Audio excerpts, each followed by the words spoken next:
How to download eFootball PES 2023. Hi everybody, welcome back to the channel App Guide. In today's video, I'm going to be guiding you on how you can download eFootball PES 2023, so make sure to watch the video till the end. So as you can currently see that I have the game launched over here, and in order to download it, you need to make sure that you have enough storage on your phone. So first of all, make sure to open the settings app on your phone, and then you simply want to head over to this option over here known as battery and device care, or maybe storage and so on.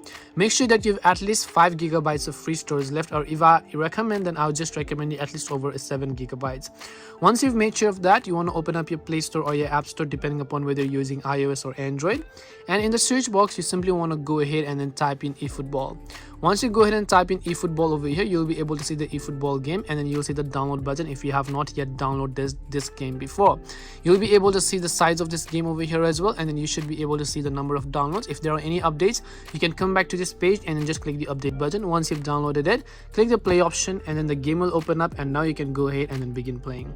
So hope this video is helpful. If you have any questions, feel free to comment down below. Thank you for watching and see you in the next video.